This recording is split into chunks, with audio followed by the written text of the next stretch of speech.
Good afternoon. My name is Carmen Elliott. I am APTA's Vice President of Diversity, Equity, and Inclusion and Executive Director of the Physical Therapy Fund. Welcome to APTA Leadership Congress. We're gathered today at the Omni Shoreham Hotel. This venue opened in 1930. It has hosted multiple presidential inaugural balls and welcomed American legends ranging from Aretha Franklin to the Beatles. This is the recent history of the place we're in. However, we want to acknowledge that we are meeting on the ancestral lands of the Anacostans and the ancestral lands of the Piscataway and Pamunkey peoples. Thank you for gathering with us today and learning about that history. It's now my pleasure to introduce today's keynote speaker, Dr. Stephanie Creary. Dr. Creary is an organizational behavior scholar and assistant professor of management at the Wharton School of the University of Pennsylvania.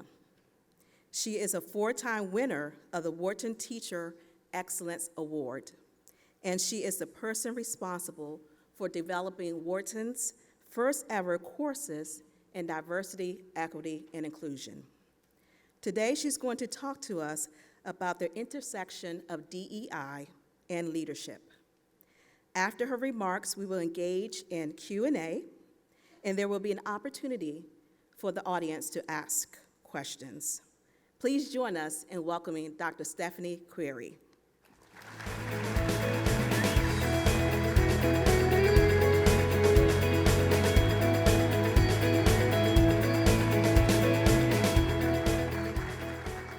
Well, good afternoon. So nice to see you all here today. Thank you for coming inside. I know how beautiful it is outside. So let me just give you a little bit more information about me that perhaps you might not guess either from the introduction that Carmen gave or either by looking at me. And that is that I, for 16 years, was a speech-language pathologist working in health and hospital centers. Thank you. And when Jason and Carmen contacted me, they actually had no idea. So it was such a wonderful surprise to them that I said, no, I know who you are. And I know actually what you all do very well, very well. And so for me, it was an emphatic yes when I was asked to come here and share with you all my research and perspective on this topic of diversity, equity, inclusion, because I became interested in this topic of diversity, equity, inclusion because I worked in healthcare facilities. Now, in working in hospital healthcare facilities for 16 years, it became obvious to me that a lot of the mission that health and hospital facilities have is related to the patients. And how do we provide better care? How do we provide and give more equitable care? And oftentimes the answer to that question was, well, just recruit a whole bunch of people who look like me, right? That's always the answer, right? But what we learned very quickly was that was insufficient. And so I remember this time where a lot of the programs that we were exposed to were about cultural competency. But cultural competency often taught us about, well, if you have a person like this, here's how they want to receive this message. So just sort of remember all of these characteristics and traits about people who have these backgrounds, and you'll be fine. Are you fine? No, many of us weren't fine. So when I started to think about broader organizational types of trends and activities, I started thinking, you know what, my degrees in speech-language pathology did not effectively prepare me to manage the organizational context, the work context, or the broader context of healthcare as it relates to the emerging interest in diversity, equity, inclusion. So I went to go get an MBA, and then I decided to become a business school professor. We could talk about that story later. But what my research interest is fundamentally focused on is what do we need to be doing differently in order to create the kinds of environments where we can all thrive. And entering into the field of organizational behavior, what I learned very quickly, which is what they've long known in the field of organizational behavior, is that the end user, whether that's the patient or a customer or a client, their experience doesn't improve if those of us who are volunteering or working or managing don't have a good experience as well. So we all need to be doing well in order to offer the kinds of care, services, relationships that we would expect from one another. So as we talk about DEI today, I want to invite you to think about this from multiple perspectives. Perhaps from your own as a leader here today, a volunteer. Perhaps the perspective that you bring as somebody who works somewhere, whether it's in a hospital or healthcare facility or educational facility or wherever you work. And then certainly it goes without saying that we do have, patients, we do have clients, we do have that wonderful word customers who depend on us to deliver what we do in an empathetic, compassionate, and inclusive way. So as you think about this today and as you come up and ask your questions, I would love to hear you asking those questions and inviting your perspective from each of these different stakeholder groups. So without further ado, we're going to talk today specifically about principles of leadership in the context of diversity, equity, inclusion. How do we advance DEI by building what I'm going to talk about later as resilient hope? So when I say DEI, I mean diversity, equity, inclusion. You might have DIB, diversity, inclusion, and belonging, or IDE, or we tend to switch these words around quite differently in many organizational contexts, but for the sake of today, I'm just going to talk about this with respect to DEI. So let me give you some leadership statistics, shall I? And we're going to think about leadership broadly and across multiple types of industries and multiple leadership positions. And so this data comes from an organization called Apollo Technical, and here's some statistics that they would like you to know about. First, a great one, right? I'm being facetious. More than 77% of organizations report that leadership is lacking. 77% of organizations report that leadership is lacking. 83% of organizations say it's important to develop leaders at all levels, though. That's okay, it's bad, it's lacking, let's engage in some leadership development. But what they also want you to know is that even though we know leadership development is important, less than 5% of organizations have actually implemented programs in order to cultivate leadership skills. So then you're not surprised, perhaps, that almost 60% of leaders report feeling worn out at the end of each day, and that approximately a quarter of leaders who feel worn out intend to leave their leadership roles. So this is therein what we would expect to be something called a crisis of leadership, right? Is the fact that we know it's lacking, we know people need support as leaders, we know leaders are challenged with that job, and most people want to leave their leadership roles. So then it obviously makes a case for why talking about leadership, helping people to understand what it means to be a leader, more broadly, before we start layering in principles of DEI, is something that's really important. And so in the research from the field of organizational behavior on leadership, we talk about a leader identity. And so when we talk about identity, we're talking about the meanings that people attach to themselves and to their roles, perhaps to your social demographic groups, perhaps to the memberships that you have in various communities outside of work. That's what an identity is, but we're going to hone in on a leader identity for a little bit here. And so as we talk about a leader identity, we're talking about a subjective perception, so your own internalized experience of yourself in a leadership role. We're acknowledging that this understanding of yourself as a leader, it develops over time because many factors go into coming to understand who you are as a leader. So you might have a certain sense of who you should be and who you want to be as a leader. There's an image, if you will, of what you think a leader should look like, what you think a leader should do, and that's how you come to understand who you are as a leader. Other people judge us and evaluate us as leaders, and so that can shape how we think about who we are and who we could become as a leader. Certainly, to become a leader and certainly to evolve as a leader, we need to have some sort of intrinsic, internalized motivation, combined with the fact that there are external motivators, such as our organizations putting us through various socialization or training experiences or learning experiences to teach us how to become leaders who are instilled with a certain level of values and also expectations that are aligned with what our organizations want. So that's just getting us started on understanding what a leader is and what it means to adopt a leader identity. We know from research that leader identities, how you come to see yourself and who you think you are as a leader and how you feel about yourself as a leader, is something that is absolutely meaningful and important. So the role, being able to be a leader, to become a leader, to aspire to greater positions of leadership, is something that's an important source of meaningfulness for people. We know that your identities broadly, but especially your leader identity, can guide what you then do. So who you think you are as a leader, what you think a leader should do, the behaviors that you think are important to demonstrate leadership, that is going to dictate and underlie much of what you do as a leader in the workplace. And certainly we care very much about what other people think about us as leaders. So the positive evaluations that we have, that people have given us as leaders, can make a difference to our own sense of well-being, self-esteem, and pride.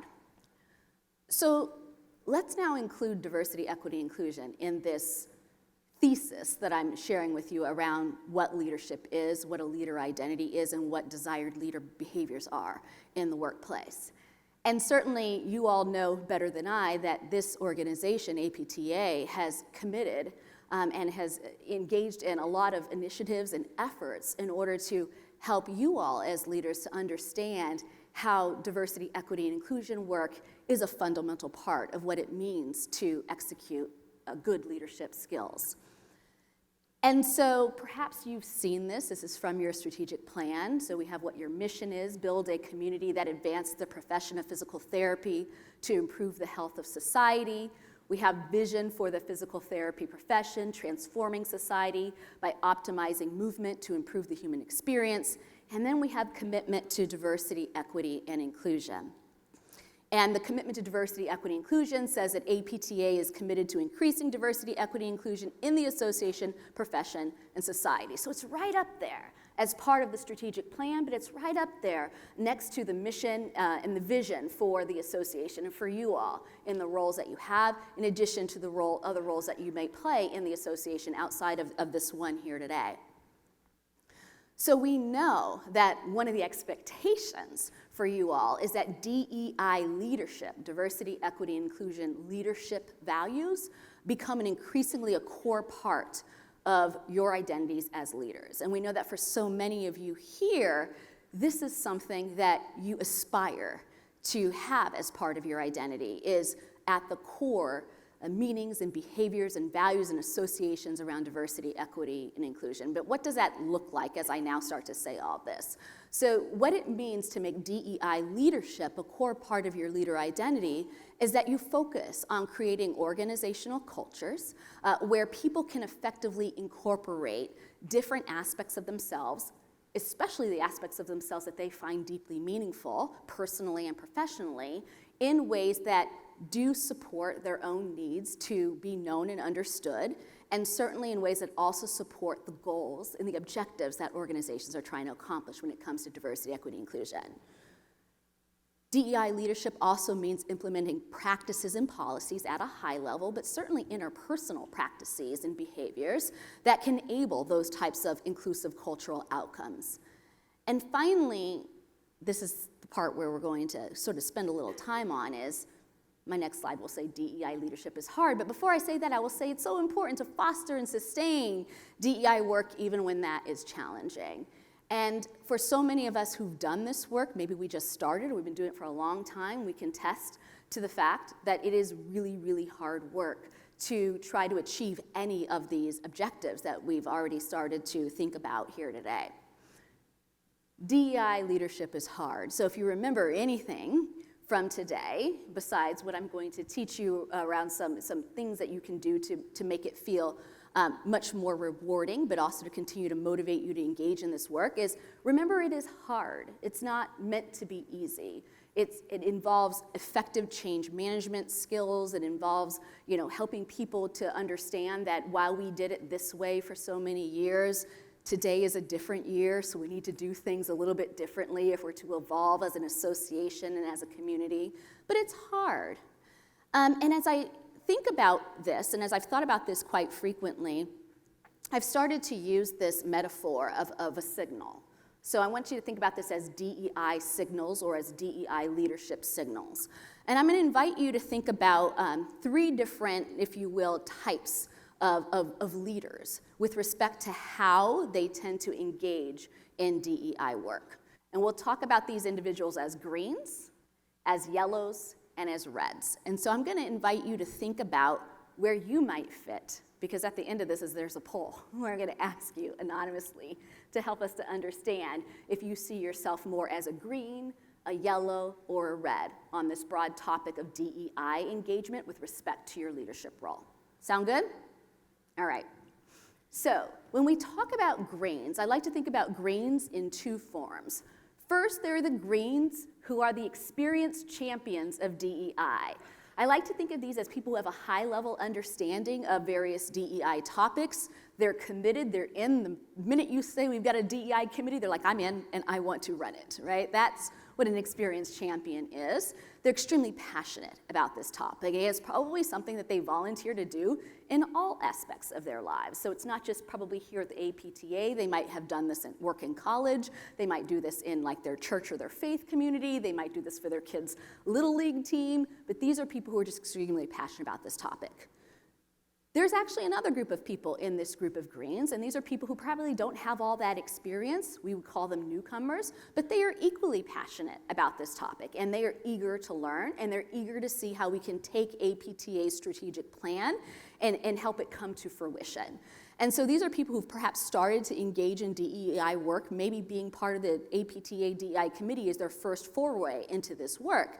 And they're excited about it, but they're new to the conversation. Maybe they don't know all the best practices and whatnot, but they really do have a lot of passion. So those are the greens. Let's talk about the yellows. So there are about two groups of people who are in this yellow bucket. And the first are the curious yet concerned newcomers. And then we also have what I will refer to as burned out champions. Okay? So the curious yet concerned newcomers, these are people who are newer to the DEI conversation and the work, and they have some concerns.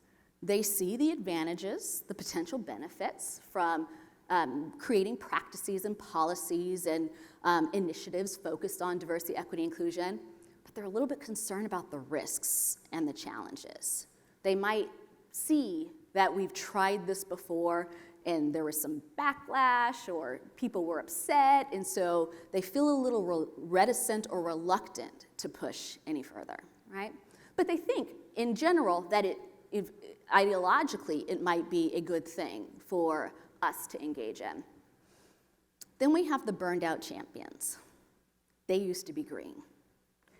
They used to be green, they've engaged in a lot of DEI work, but they've become very frustrated with the slow progress or the lack of progress that perhaps APTA or whatever organizations they've been part of have made, and they've started to withdraw because they decide they need to sort of take time out for themselves. All right, so we know who the yellows are? All right, let's move to my friends, the reds.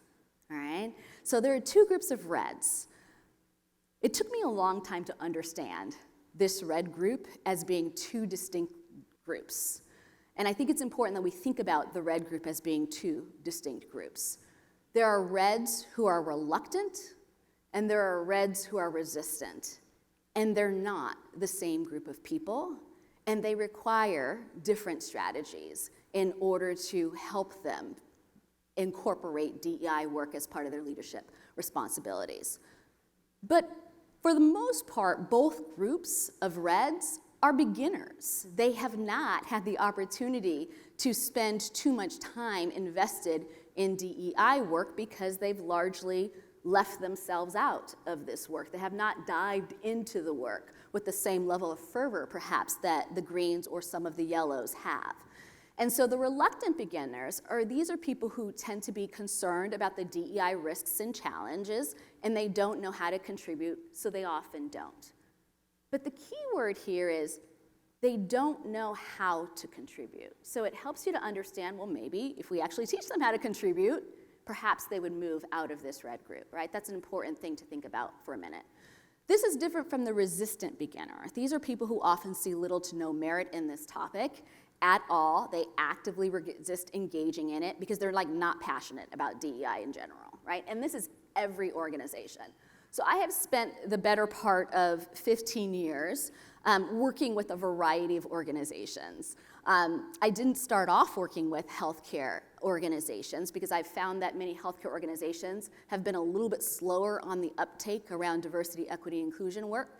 And so I started some of my earliest work in organizations in financial services firms and professional services firms with consultants across a variety of industries. And in the last 2 years, I have spent more time with healthcare and hospital organizations.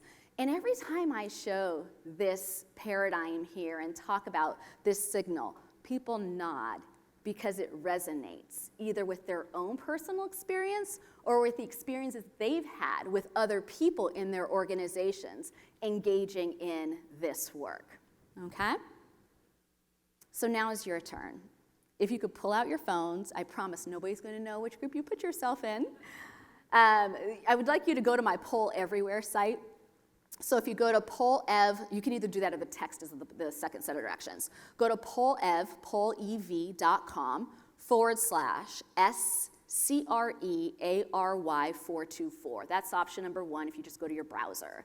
Option number 2 is text SCREARY424 to 37607. And once to join, and then you're gonna pick A, B, or C. So I wanna know how you would categorize your DEI engagement. Now somebody's gonna say to me, well, in what context? Here or in my other organization? I'm gonna say on average. Just take an average of this organization versus any organization. How would you categorize your DEI engagement?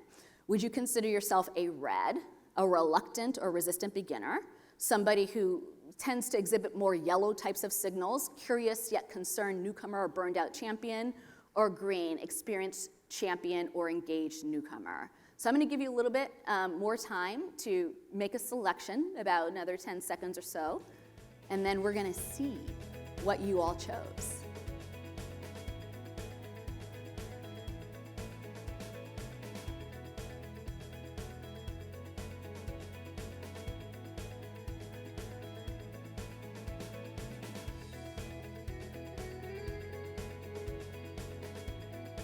All right, going once, going twice. All right, John, can we see the results? Oh, really good. All right, could you hit the lock so that people stop entering their choices? Thank you. All right, we're gonna take this point in time. So let's look at these interesting results. Thank you all for being honest, because I think that this is actually a lot more indicative of what happens in many organizations. I would say in many organizations that 11% of red is a lot higher than what you all are showing here. But the fact that we have 47% in this yellow category, I will put a name to it, around ambivalent category, that's really important to know, because that's nearly half of the people who participated in this poll understand some of the positives, but see some of the risks and the challenges. And then certainly we have 42%, a high number of people who are extremely engaged. But I think this is important for you all to know as you continue to do this work, because as you begin to think about initiatives, what I will share with you in just a moment is you can't just design for the greens. You can't just design for the yellows. And you can't just design for the reds. You actually need to design for each of those groups. So as you create initiatives, it's kind of like, what do we do for the people who are highly engaged, right? What do we do for the people who are a little bit more ambivalent? And what do we do for the people who actually don't want to do this at all? I've been teaching this diversity, equity, inclusion class at the Wharton School for 5 years. And without a doubt, to thousands of students, undergraduate students and to MBA students. And without a doubt, the first day of class, after the here's my syllabus, do your work, because you have to earn a grade. The first question that someone asks me is, how do we get people who don't care about this topic to care about it? So I'm prepared for when one of you wants to ask me that question. And I have some slides that is going to help plant some seeds around that. But what I do want to say as I preempt myself here is, let's remember I have 6 groups, but let's remember that broadly there's at least 3 groups as we're trying to design, as we're trying to think about this, because sometimes we're spending too much time focused on one group and we're forgetting that other people have needs around this topic. All right, so I'm going to go ahead and move forward. And let's talk about moving forward. Let's talk about advancing diversity, equity, inclusion by building something I called resilient hope. Now, I took lots of science classes, like you all, and I could not remember any neural pathways or anything unless I created a word. So I have like a word for everything, a mnemonic. I can't draw, I don't do pictures, but I can remember the 5 whatevers by creating words out of it. So it has become my go-to strategy when I teach, and it is what you are going to get today, hope. It's 4 simple tactics. They're never simple, but it's 4 tactics built around this broad notion of hope that I want you to take away as we think about how do we move forward and design for diversity, equity, inclusion for multiple types of groups. So what is resilient hope? Well, let's think about what resilience means. Resilience, which you all know very well because we try to tell the people with whom we work how important it is that no matter what has happened to them, that you are going to do your best to help them move from where they are to where you want them to be. But they internally themselves have to believe that whatever their situation is can be better. So resilience is this notion of being able to bounce back, right? When we think about hope, what often happens, though, is we tend to think about this unbridled hope, this notion of hope that comes from a place of optimism without ever having suffered any types of like trauma or tragedy. So when we pair resilient with the notion of hope, we're actually acknowledging a different form of hope. It's hope in the face of disappointment or in the face of challenges. And so we can think about this as optimism, even when people are skeptical about DEI. We can think of this as desire to do better, even when there are obstacles. And we can also think about this as persistence, even when our best laid plans are subject to a variety of setbacks. So that's what resilient hope is, and that's what I want you to think about as I unpack this for you. Okay, so here's what hope stands for. Hold yourself accountable for engaging in DEI work is the first step. The second one is organize DEI learning opportunities. Then promote other people's DEI activities. And then finally, energize and elevate others for engaging in DEI work. So I'm going to go through each of these, just giving you a couple of examples. So as we think about holding yourself accountable for engaging in DEI work, what would it look like if you were to make not just a verbal commitment to doing this work, or but to also make a written commitment? Write down as part of your performance plans or the goals and objectives that you want to achieve as a leader, something related to DEI work. What would it look like if you said, you know what, I've been to one event, but you challenge yourself to actually do more than that the next time? Maybe that's attend another event, but maybe that's also getting involved in organizing the event. As a person who's a perpetual organizer of events, I would love it if more people would sign up to do some of that work. So that could be a goal that you establish for yourself. With respect to organize DEI learning opportunities, what we're talking about here is structured learning, right? Going to workshops, participating in trainings, getting your CEUs, but also unstructured learning, self-learning, and also going to social gatherings where there are people who are not quite like you present. It's amazing how much you just learn from being around people who are not quite like you, right? So this organizing these opportunities for people to connect formally and informally is something that you as a leader can do to advance your own knowledge on this topic, but also to begin to build resilient hope within this organization particularly.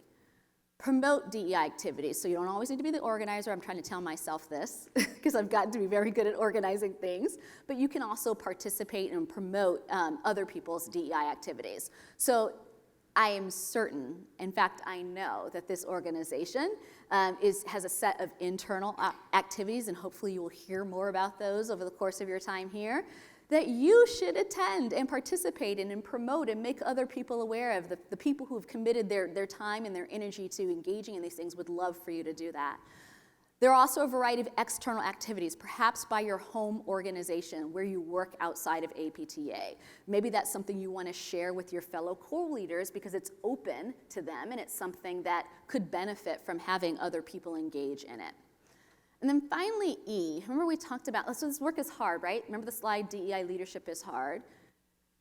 What would it look like if you, in acknowledging that it's hard, you also take on some of the responsibility for helping people to feel energized by this work and elevating people who are doing it? If you work with people in any capacity, sometimes just saying you did such a good job, thank you for doing that.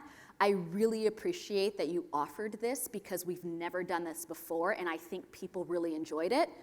That goes a long way to infuse energy into people who are always thinking of the other things that they could be doing other than this. So that would be what I would call a small win, is by receiving but also offering positive feedback for people who engage in DEI work.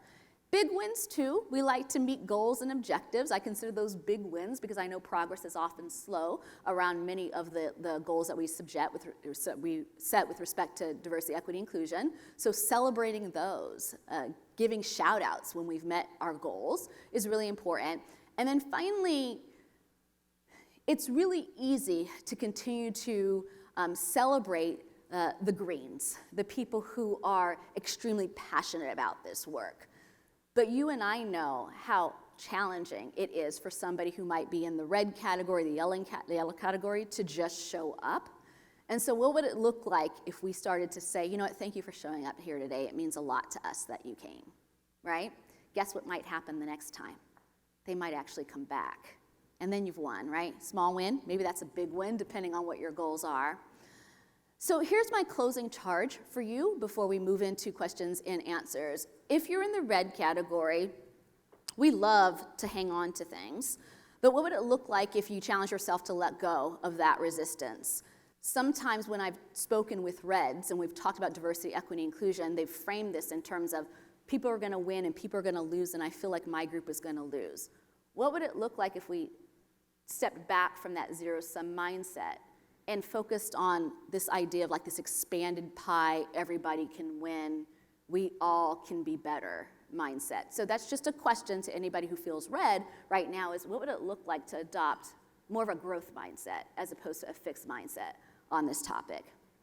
For the yellows, start small. If you're concerned about the risks, begin to learn about the opportunities. And for those of you who are trying to create initiatives focused on converting more of the yellows, more along the lime green or the bright green spectrum, what would it look like if you were to help them to find the opportunities to learn more about this topic, to begin to understand the benefits potentially as outweighing the costs?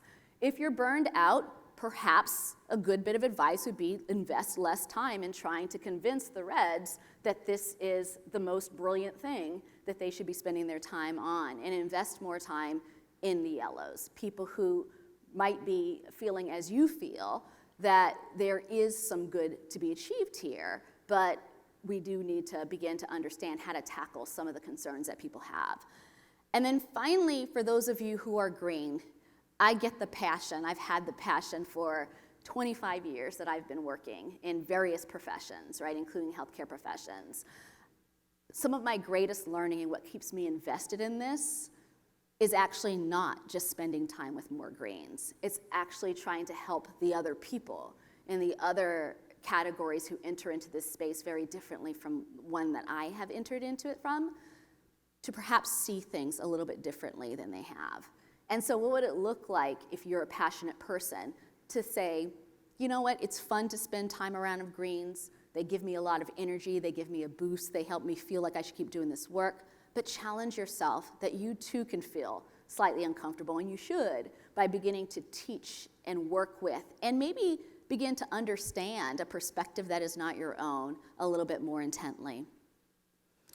So I'll leave you with this quote before I chat more about this from a Q&A perspective. This is one of my favorite quotes from Frederick Douglass. And I want you to at least think about this over the next period of time you are here, whether it's about DEI leadership or about something else. And that is, if there's no struggle, there's no progress. So thank you so much. I look forward to talking to you more.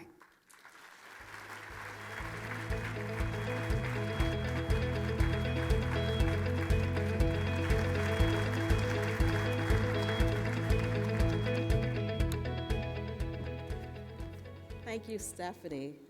Great presentation. So I have a few questions for Stephanie, and then following that, we will have questions from the audience. So Stephanie, my first question to you is that you brought up the risk of zero-sum thinking related to DEI. At its worst, that can be used to create a sense of competition among different people, different individuals. But it also can be applied to the topic of DEI itself. The idea that putting energy into DEI inherently threatens due attention to other things for us to do. So what can people do to change the conversation so that advancing DEI seems like cooperation and not competition? Yes, so this is a great question, and it's one that I think about a lot, and it's one that I'm sort of trying to make more concrete and less abstract as I address it in my own activities, but for other people. And so one aspect is like competition for time. Like time is not an infinite resource, right? It is something that we all don't have much of, and there are lots of things competing for time. And so when we think about DEI work, what I see the challenge in most organizations is that there are a list of DEI expectations, and how they're written, they sound divorced from all the other things that you should be doing. And so at a surface level, if I look at the list of DEI things, and I look at the list of my day job things, it looks like you just added 15 things to my plate. Yes, has anybody else had that experience here? And so what I've been trying to do is help people to see, okay, so that's brainstorming. Let's look at those 15 DEI things as brainstorming. What would it look like if we took those 15 DEI things and looked at those lists of duties I already have and infused them? So I just did this the other day with the board of directors from a bank. And so the banks are being charged with doing more oversight of companies' DEI activities, or I should say the boards are.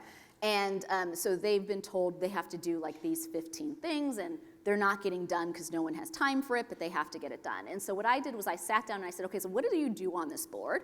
They have 5 committees. And I said, okay, so tell me what your duties are. And then what I'm going to do is I'm going to DEI-ify, that's my new word, DEI-ify all those duties that you have. So this is not going to look like a separate list of DEI activities by the time I'm done. It's going to look like you're doing all the things that you're doing, but you're doing it in a DEI type of way. So that tends to take back some of the competition for time, but that requires people sitting down, knowing what people's jobs are, and then being able to help them see how this is not an add-on. This is an infusion of values and behaviors into the work you're already doing. I think then the second part of this becomes about, when we talk about zero-sum mindset, and as I started to mention earlier, a lot of times people think about this as like competition for spots for resources. So just like time is a resource and it's not infinite, spots, if you will, leadership opportunities are also, can be scarce. And that can make people feel as if we are, I'm losing something in favor of this DEI thing. And so there again, what it becomes important is for people to understand how when we create opportunities, what we're trying to do is make sure that the opportunities that we're creating are reflective of all the people who we serve, right? This is actually in your strategic plan.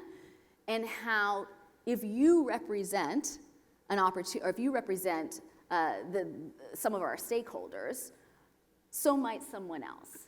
And how do we begin to look at being a leader in this case, or what we do here, as creating opportunities to have voices heard from the myriad of people who care for our organization, who benefit and who need our organization.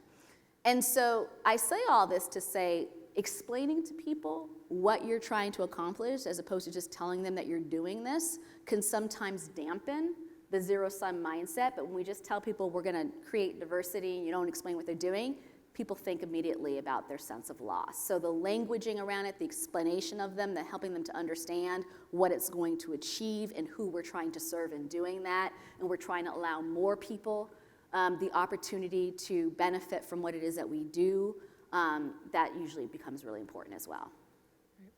So really explaining the why and what we want to accomplish through this is really key. Yes, and absolutely. not have that competitive manner. Absolutely. Right. Another question for you. So let's talk a bit about inclusion. So which is the area of D&I that sometimes kind of fall as a little I compared to D and Yeah. E? Uh-huh. So it often gets overlooked. What does inclusive leadership look like? Yeah. So I recently wrote a paper in the last year where I reflected. You never imagine that you're going to be the person who's older one day who says, I remember how this whole thing came to be, and now I'm this person, so every time I say it, I have to stop myself and say, I'm one of those people who's talking about the history. But I remember when it was just the D.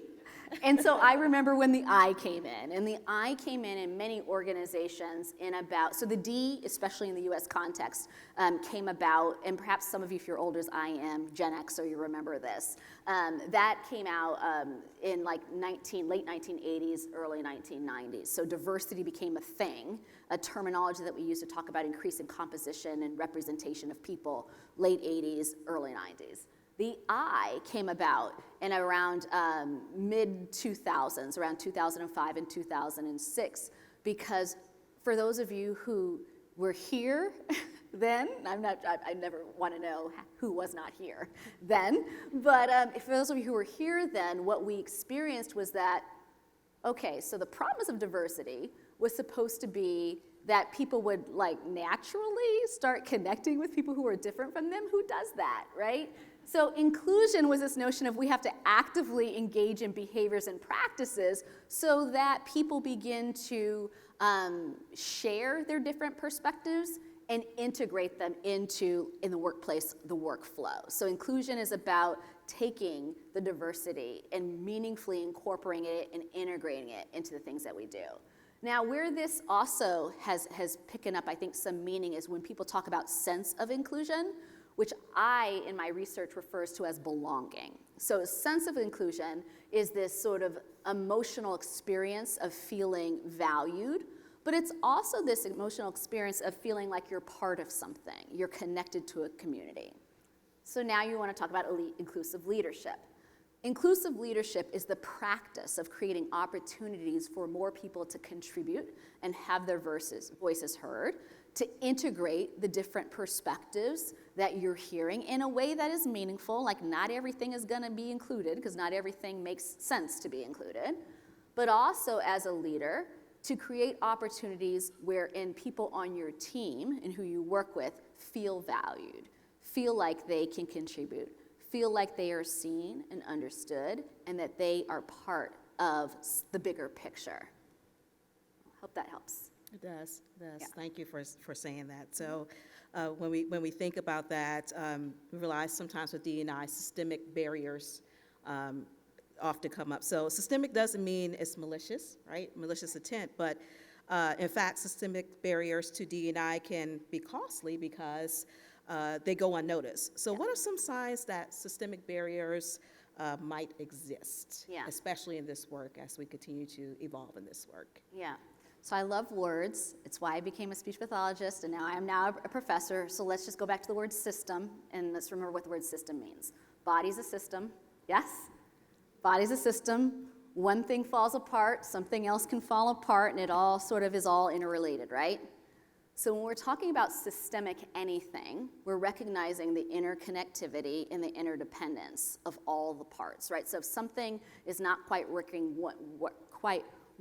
in one place from an organizational perspective, it's probably not an isolated issue.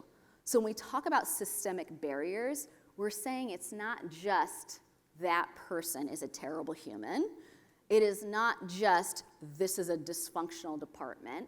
It's that infused in the system, there are problems that are creating disproportionately negative or underperforming experiences for this group versus that group. That's an example of a systemic barrier where it's disproportionately affecting the challenges that exist in the system are disproportionately causing negative effects or not so ideal effects for one versus the other. So when we're talking about systemic barriers, we're acknowledging that we can't just tell Jack or Sally to be nicer, to be less biased. That's a good thing to tell them, but that does not necessarily fix the systemic problem. So unconscious bias training, which is very popular, does not fix systemic barriers. Fixing the system fixes systemic barriers. Changing policies and practices and rethinking the way work is organized and roles are held and allocated. That's how we begin to change systemic barriers, is by actually engaging in interventions that are systemic, not those that are isolated, right? So we can't, if you think about somebody who has like multiple complex medical problems, as much as sort of we love the work that we do individual as practitioners, just doing our part isn't gonna fix the whole body. It does help, but everybody on the team needs to be doing all of their things in order to fix it. It's the same principle when it comes to systemic barriers in organizations. So Stephanie, we're just going to dig a little deep into the weeds here. What would a change in policy look like? Just one example of what a change in policy would look like to actually move the needle in systemic barriers. Yeah, so I'll take you guys can definitely give me other examples when you ask questions, but so one of the things that many organizations are concerned about is who's in a leadership position, right? Underrepresentation of this group and overrepresentation of that group. And as they've dug into their weeds of their data, what they've come to understand is that some people are getting developmental opportunities and leadership opportunities early on. Some people are getting managers who are very good at writing really good performance evaluations, and some aren't. And so what they've come to understand is that the problem of underrepresentation of certain groups in leadership positions isn't about qualifications. It's about the practices that we've created in our organization that advantage some and disadvantage others. So it depends on the manager that you get, right? Some managers are just more well-trained at developing other people, at writing performance evaluations. So a systemic intervention would be, what would it look like to actually teach managers as a whole class of new managers how to effectively write performance evaluations in a way that is less biased and actually speaks to people's skills and competencies? What would it look like at each level of management to begin to say, you know what, our technical skills are important, but as we think about who becomes the next crop of leaders, it's important that people speak up and advocate for those who are coming behind them. What would it look like if we taught our leaders how to advocate for people who don't just look like them or who went just to their own school, but who represent a variety of backgrounds who too can be leaders? So that's just an example of like one of the core problems that I see organizations thinking about, and systemic interventions around developing managerial and leadership competencies as a way to address that particular issue. Great. Thank you. Okay, at this time, we're going to open the floor for any questions from our audience. We have a few moments for that. So if you have a question, please come to microphone 2 or microphone 3. I feel like I'm in the House of Delegates. And please ask your question. So we're going to allow for a few moments for questions from the audience. Hello. Hey, Aaron and Bree. Microphone 2. Good to see you again. Hey, good to So, see you. love the talk. I was actually reading through your CV a little bit, and I think it's bringing up a ton of questions. So I loved your red, yellow, green. I think that's really cool. One of the things I struggle with is that yellow group. It's a large group, and those are two completely different groups of people, those that are burnt out and those that are reluctant. Sometimes there's a safety issue, especially for those that are burnt out, that the system doesn't allow them to be safe and work in this space. And then I'm looking, and I'm going to parlay that into something. Absolutely. So one thing that looks like it's in a review is something about leaping and managerial anxiety. So how do managers, especially in healthcare that is predominantly led by white cis individuals, how do they address that? And how do they work that on an individual basis to kind of work through these anxieties to allow the space for people to kind of grow in this work? Yeah, thanks for looking at my CV. I really appreciate that. This paper is under review at a journal near you. Hopefully they want to publish this, but I spent, so this LEAP, there's a couple of LEAP projects, but one of them is I actually spent the better part of a year training people managers, mid-directors, and up to senior leaders on how to be better allies to the people on their team. We adopted a broad definition of allyship, which reflected that I, as a leader, am in a position of power, and the people on my team are not, right? And that power dynamic and managing that power dynamic is something that's really important. We also acknowledge that disproportionately the people who are not in power in organizations are people from historically marginalized groups. What I've come to understand by spending a lot of time with, I told you I've been challenging myself to spend a lot of time with people who are yellow and who are red, is that there's this intense anxiety around saying and doing the wrong thing. And so at first I was like, we'll help people to feel less anxious. And then I realized that shouldn't be the goal, right? The goal here should be to help them feel like they understand what good could come from engaging in those LEAP allyship behaviors that I wanted them to achieve. What we found in this study that we ran in this organization over a year was that white people were the highest in anxiety coming into this work, and people who were of color in the US were the lowest in anxiety. Of the people who were in the highest anxiety, when they were paired with a partner who helped them to feel like they, the white person, was known and seen and understood for how they define themselves, not as a white person, because most white people don't define themselves as white, right? So they were known and seen and understood for their identity. They were actually among the highest anxiety people, the most likely to do the most allyship behavior. And so what I've learned in working with a lot of high anxiety people who tend to be white in my studies is that if we help them to be seen and understood and known and to be appreciated for what they have to bring, it's easier for them to know, to want to see, to want to value, and to want to appreciate someone else's experience. So I didn't try to get rid of the anxiety. I just tried to help them to be seen for who they are as people, and then it was easier for them to pay that forward to someone else. Does that help? Okay. Thank you for the question. I don't know who was up first. I guess this kind of get fired from my job Yes, here. Number 3, let's go. Hello. So I have a question. What you just said is wonderful. Thank you so much. But I loved when you said you went into the bank or the board and said, how do we DEI-ify? Do you have an example?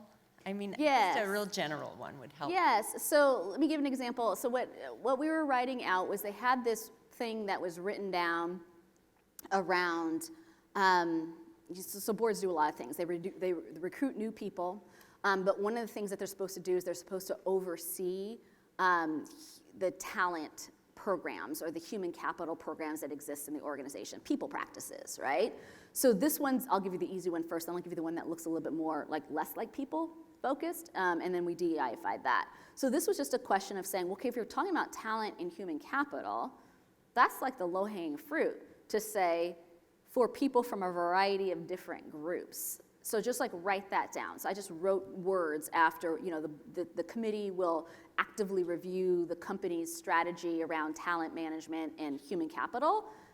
I just said, and pay attention to what's happening with people who are from different demographic groups, right? So that was the low-hanging fruit. The harder one was the investment committee. They have an investment committee, so people who don't work in people functions are sometimes less likely to feel that DEI is a part of their work than people who work with people. So this is a bank, so they have an investment committee. And on this investment committee, they have something like, make sure people's 401ks are healthy. It's something like that. It was probably more complex than that, but it did say something to that effect.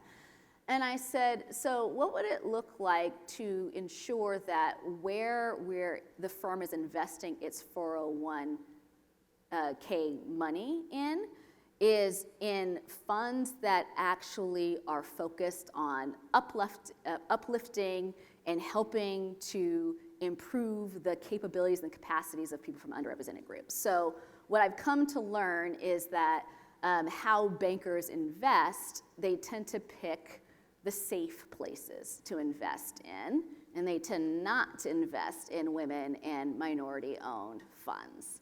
So fortunately for me, I had some knowledge here, so I was able to help them understand from that perspective, how to begin to think about equity and diversity in this thing that they thought was not about DEI a little bit more explicitly. Does that help? Yeah, thank you. Okay. Thanks.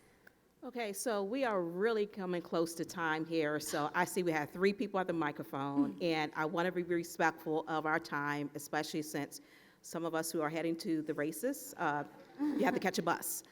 So with that said, Stephanie will be around following the closing of this ceremony, and she will be able to answer any questions that you have. Okay, so Stephanie, thank you so Thank you much. so Let's much. give her another applause.